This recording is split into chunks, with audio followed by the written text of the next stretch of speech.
सोचिए आप रात के आसमान में एक तारा को देख रहे हैं और जो रोशनी आप तक पहुंच रही है वो हो सकता है लाखों साल पुरानी हो। लेकिन क्या होगा अगर हमारे पास कोई ऐसा टेलीस्कोप हो जो सिर्फ तारे ही ना देखे बल्कि पूरे यूनिवर्स के बचपन तक झांक ले। जी हाँ दोस्तों, बस यही काम करता है जेम्स वेब टेलीस्कोप।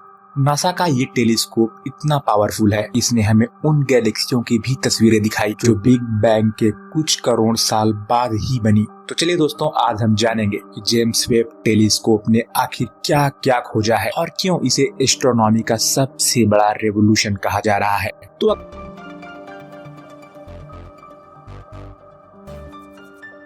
अगर सबसे पहले बात करें जेम्स वेब टेलीस्कोप की, तो इसे दिसंबर 2021 में लॉन्च किया गया था और इसे हबल टेलीस्कोप का सक्सेसर भी माना जाता है। इसका प्राइमरी मिरर लगभग 6.5 मीटर चौड़ा है और ये इंफ्रारेड लाइट में काम करता है और इसकी खास बात यह है कि ये धूल और बादलों के पार जा सकती है। इसी वजह से वे उन जगहों को भी देख पाता है जहां हबल टेलीस्कोप की नजर नहीं पहुंच पाई और इसे पृथ्वी के लगभग 15 लाख किलोमीटर दूर लैग्रेंज पॉइंट 2 पे शिफ्ट किया गया है। और इसकी सबसे बड़ी अचीवमेंट है कि इसने यूनिवर्स की सबसे पुरानी गैलेक्सियों में से गैलेक्सियों को खोज निकाला है। लेकिन टेलीस्कोप ने कुछ ही ऐसी गैलेक्सियों को निकाला है बिग बैंग के 30 से 40 करोड़ साल बाद ही मौजूद थी। और अगर कहें तो ये डिस्कवरी साइंस के लिए पूरी तरह से एक शॉकर थी, क्योंकि इतनी बड़ी और इतनी मैच्योर गैलेक्सी का कम टाइम में बनना डिस्कवरी साइंस के लिए एक शॉकर थी। एग्जिस्टिंग थ्योरी को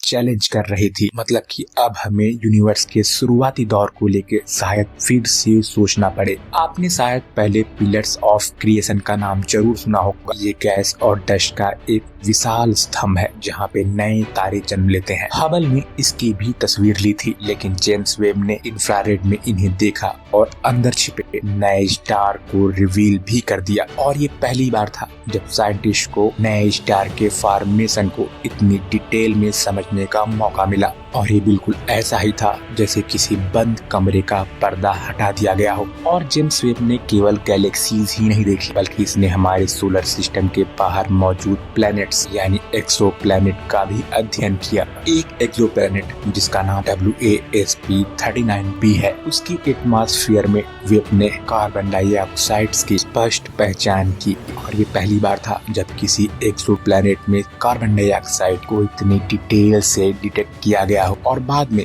वाटर वेपर, मीथेन और नए केमिकल के भी संकेत मिले। और ये डिस्कवरी काफी ज्यादा इम्पोर्टेंट थी, क्योंकि फ्यूचर में इसी टेक्नोलॉजी की मदद से साइंटिस्ट लाइफ फ्रेंडली प्लेनेट को खोज सकते हैं। और जेम्स वेब टेलीस्कोप ने हमारे प्लेनेट की सबसे खूबसूरत तस्वीर भेजी, जुपिटर की इंफ्रारेड इमेज, जिसमें उसके स्टॉर्म, अरोरा और एटमॉस्फेरिक स्ट्रक्चर को पहले से कई अधिक स्पष्ट रूप से देखा गया। सैटर्न, नेपच्यून और यूरेनस के रिंग भी जेम्स वेब ने डिटेल में ऑब्जर्व किया। और नेपच्यून के रिंग को इतने डिटेल में देखना हर साइंटिस्ट के लिए एक बहुत बड़ी बात थी। जेम्स वेब ने ब्लैक होल के राज को भी खोला, जिसे अभी तक एस्ट्रोनॉमी का सबसे रहस्यमय ऑब्जेक्ट माना जाता है। जेम्स वेब ने कई सुपरमैसिव ब्लैक होल का अध्ययन किया, जिसमें से कुछ ब्लैक होल अध्ययन के शुरुआती दौर में ही मौजूद थे। और सबसे हैरानी की बात ये है कि ब्लैक होल एक्सपेक्टेशन से कई ज्यादा बड़े निकले। लेकिन इसके बाद सवाल ये उठता है कि इतने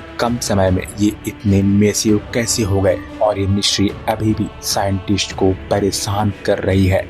जेम्स वेब ने कई नेब्यूल और स्टार फॉर्मिंग रीजन को भी ऑब्जर्व किया, जिससे ये साफ पता चला कि नए स्टार का जन्म किस प्रक्रिया से होता है। और साथ ही डाइंग स्टार के आसपास बने हुए गैस क्लाउड को भी अनप्रेसिडेंटेड डिटेल में भी देखा गया। यानी कि ये टेलीस्कोप यूनिवर्स के केवल पास्ट को ही नहीं दिखा रहा, बल्कि हमें स्टार के पूरे लाइफ साइकिल को समझने में मदद कर रहा है। लेकिन इसके बाद सबसे एक्साइटिंग सवाल आता है, क्या जेम्स वेब एलियन को ढूंढ सकता है? तो अगर सीधे तौर पे बोला जाए तो नहीं, लेकिन वेब किसी ऐसे प्लेनेट को जरूर ढूंढ सकता है जिसकी एटमॉस्फेयर में ऑक्सीजन, मीथेन और वाटर वेपर जैसे बायो सिग्नेचर हो। और अगर किसी प्लेनेट में ये केमिकल सही कॉम्बिनेशन में मिलते हैं तो वहाँ पे लाइफ के संकेत जरूर मिल सकते हैं। हालांकि अभी तक एलियन लाइफ का कोई प्रूफ तो नहीं मिला है, लेकिन जेम्स वेब ने एलियन लाइफ की तलाश को पहले से कई ज्यादा रियलिस्टिक बना दिया है। और अगर फाइनल फाइनली बात करें तो जेम्स वेब टेलीस्कोप केवल एक टेलीस्कोप नहीं है,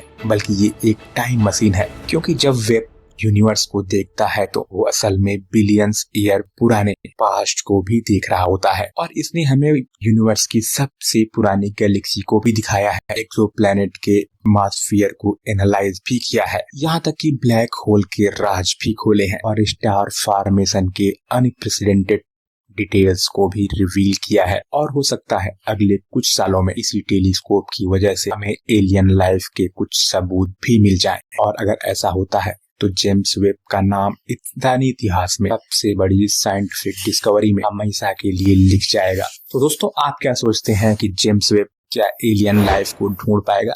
कमेंट में अपना जवाब जरूर दें।